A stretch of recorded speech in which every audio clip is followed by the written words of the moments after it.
Bismillahirrahmanirrahim. Alhamdulillahi rabbil alamin. Assalatu wassalamu ala rasulillah Muhammadin wa ala alihi wa sahbihi wa man tabi'ahum bi ihsanin ila yaumiddin. Asyhadu an la ilaha illallah wahdahu la syarika lah wa asyhadu anna Muhammadan 'abduhu wa rasuluh. Allahumma salli wa sallim wa barik ala nabiyyina Muhammad wa ala alihi wa sahbihi ajma'in, amma ba'd.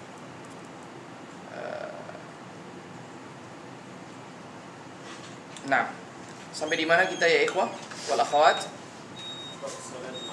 Salat al-Idain. Nah, pertama-tama saya ucapkan ahlan wa sahlan, selamat datang kepada ikhwah sekalian. Dan selamat memulai semester baru. Semoga Allah Subhanahu wa taala memudahkan urusan kita semua. Dan saya berharap semoga natijah atau hasil dari tes kesempatan yang lalu cukup memuaskan untuk semua. Nah,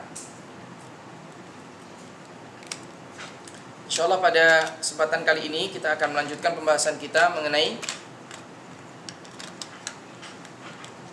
apa ya ikhwah? Salatul Idain, salat dua Id. Dari judulnya saja kita sudah tahu bahwa pembahasan kita akan seputar salat dua Id, yaitu Idul Fitri dan Idul Adha. Seperti biasa, bagi yang ingin menyampaikan pertanyaan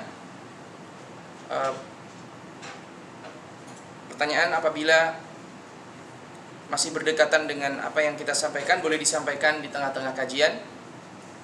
Apabila khawatir terlupakan, untuk jawaban bisa kita akhirkan, bisa kita jawab saat itu juga.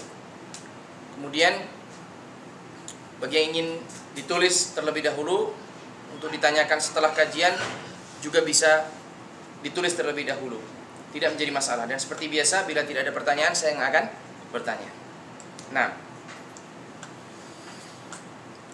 bab salatul Idain, bab salat dua Id. Sebelum kita masuk kepada hadis yang pertama, yaitu hadis dari Abdullah bin Umar radhiyallahu anhuma, maka kita beri terlebih dahulu pendahuluan sebagaimana Syekh Bassam rahimahullah taala, beliau memberikan pendahuluan untuk kitab ini. Beliau sebutkan di sini Id itu disebut dengan Id karena ya'udu wa yatakarrar, karena berulang. Dan yang dimaksud berulang di sini adalah berulang setiap tahunnya. Jadi sesuatu yang berulang setiap tahun bisa dikatakan sebagai Id. Karenanya para ulama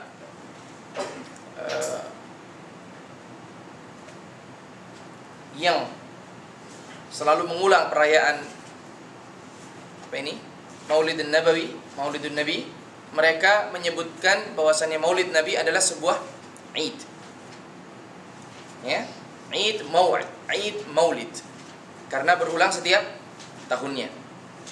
Meskipun demikian, sebagaimana pernah kita sebutkan bahwasannya Id di dalam Islam tidak lebih dari dua Id, dan tidak boleh ada Id yang lain selain daripada Id Al-Fitri dan Id Al-Adha, karena Nabi SAW telah menasakh atau menghapus seluruh Id dengan lafadznya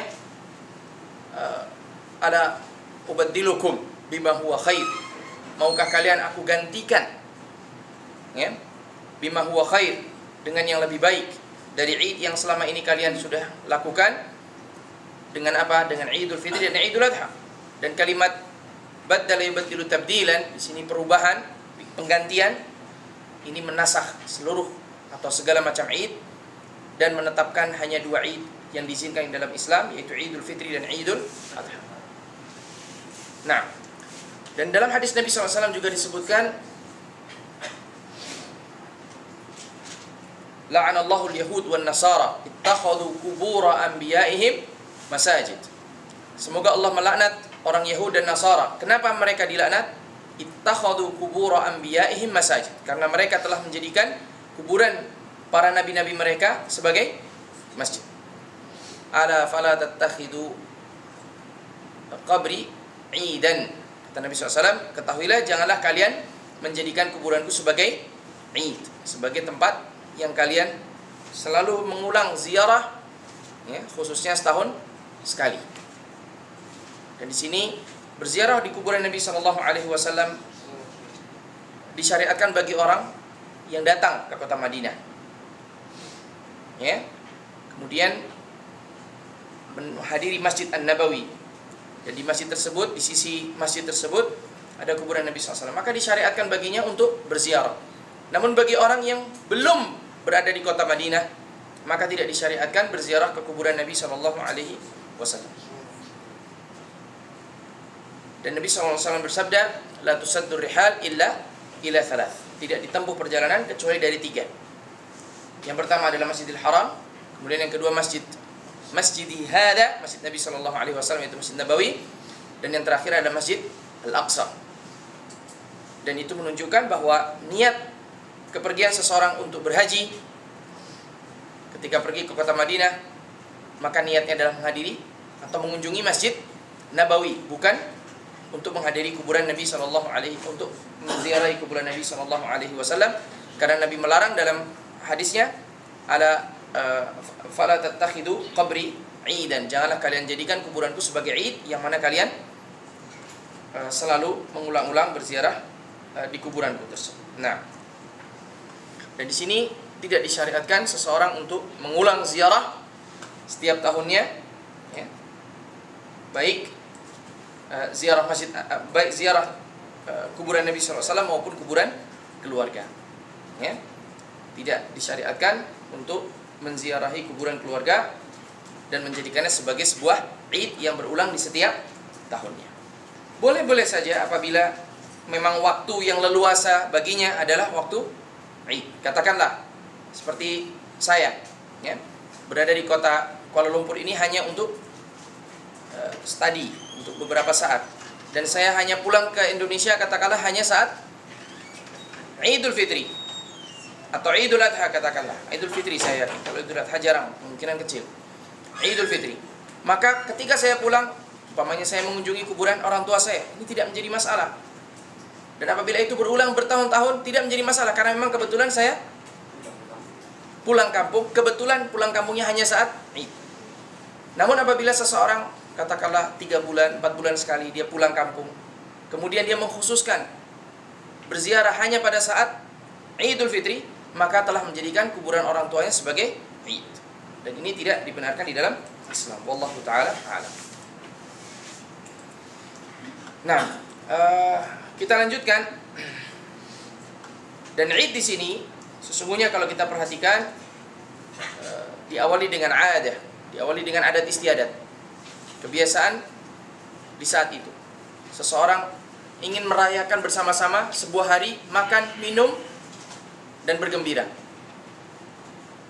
Nabi SAW melihat sesuatu yang baik tersebut, maka Allah SWT mensyariatkan 2 Id, ya, yang mana 2 Id ini diikrarkan atau dibenarkan oleh Allah Subhanahu wa taala, dijadikanlah Id ini sebagai sesuatu yang syar'i. Yang mana di hari itu seseorang diberikan keleluasaan untuk makan, minum, bergembira, ya, menyambut hari Id, saling bertegur sapa, saling memberi ucapan selamat dan seterusnya. Dan itu disyariatkan.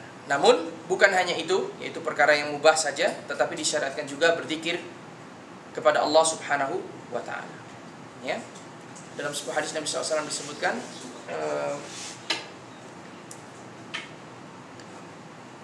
ayyamu aklin wa syurbin wa dzikrillah.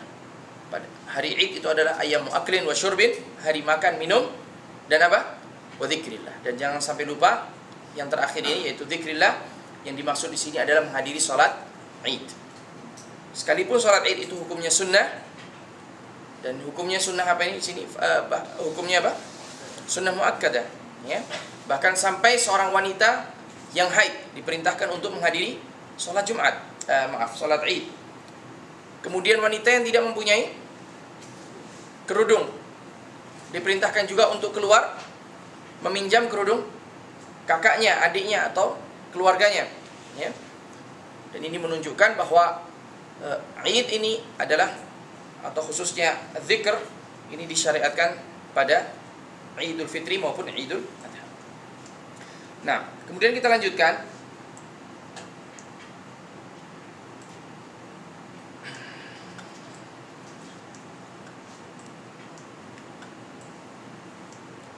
Nah, untuk Idul Fitri, kenapa kita rayakan Idul Fitri?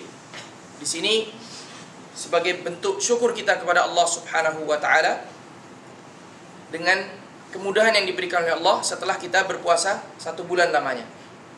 Sebab tanpa kemudahan dari Allah, tentu seseorang tidak akan mampu berpuasa 1 bulan lamanya. Dan ibadah puasa tersebut hanya mampu dilakukan atas taufik dan hidayah dari Allah Subhanahu wa taala. Banyak di antara kaum muslimin yang tidak berpuasa di hari itu. Orang-orang yang tidak diberikan taufik dan hidayah oleh Allah tidak bisa berpuasa pada hari itu. Maka setelah bulan puasa itu berlalu, seseorang bersyukur kepada Allah Subhanahu wa taala dengan melaksanakan salat Id al-Fitri. Kemudian berharap di hari itu semoga Allah Subhanahu wa taala menerima amal ibadah yang sudah kita lakukan pada bulan Ramadan. Ya, karenanya ucapan yang sering diucapkan apa? Taqabbalallahu minna wa minkum. Ya, satu dengan yang lainnya saling mendoakan taqabbalallahu minna wa minkum. Semoga Allah menerima amal ibadah yang kami kerjakan dan juga kamu kerjakan, kalian kerjakan di bulan Ramadan yang lalu. Sedangkan Idul Adha di sini yaitu merayakan akhir dari al-ashr, ayyam ashr. Yang mana ayyam ashr di sini Dzulhijjah, maksudnya 10 hari Dzulhijjah tersebut, di mana hari itu adalah hari yang mulia. Ya. Al-amalu fihinna, beramal di hari-hari itu adalah lebih afdal daripada apa? Jihad fi sabilillah. Al-amalu salih fihinna, beramal saleh di hari-hari itu lebih afdal daripada apa? Jihad fi sabilillah. Ini sebuah keutamaan. Yang ingin berpuasa di hari itu maka afdal. Yang ingin bersedekah di hari itu maka afdal. Yang ingin salat lail di hari itu maka afdal. Yang melaksanakan salat wajib 5 waktu ditambah lagi dilaksanakan di masjid tepat pada waktunya maka lebih afdal. Apapun amal ibadah yang dilakukan pada hari 10 hari tersebut adalah sesuatu yang utama. Dan 10 hari itu ditutup dengan hari yang ke-10, yaitu dengan Id al-Adha, dengan menyembelih binatang kurban. Dan ini adalah salah satu bentuk syukur atas ibadah, termasuk juga bagi orang-orang yang berhaji bersyukur atas ibadah haji yang mereka kerjakan, ya. Dan bagi orang-orang yang berhaji, apabila haji mereka adalah haji tamattu dan qiran, maka mereka sudah disyariatkan menyembelih hadi. Namun bagi seorang yang berhaji dengan ifrad, yang mana haji ifrad ini niatnya hanya apa? Haji saja, maka tidak diwajibkan bagi mereka untuk membayar hadi, tetapi mereka tetap disyariatkan untuk menyembelih kurban. Ya, insyaallah pada tempatnya kita akan bicarakan masalah ini. Nah, sehingga keseluruhan kaum muslimin tetap menyembelih kurban. Baik yang berhaji apa? Tamattu atau qiran, maupun yang berhaji ifrad. Yang berhaji tamattu dan qiran, mereka menyembelih sebagai hadi. Hadi itu disebut apa ya? Pengorbanan, mungkin begitu ya. Kemudian ini istilah syar'i, hadi. Kemudian yang berhaji ifrad juga menyembelih sebagai udhiyah, yaitu sembelihan biasa. Nah, sehingga seluruhnya menyembelih dan berkurban di hari yang sama. Kemudian untuk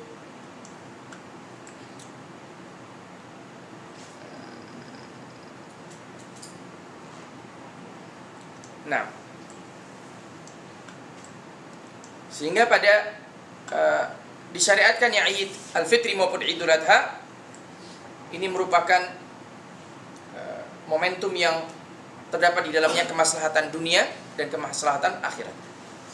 Ya. Nah,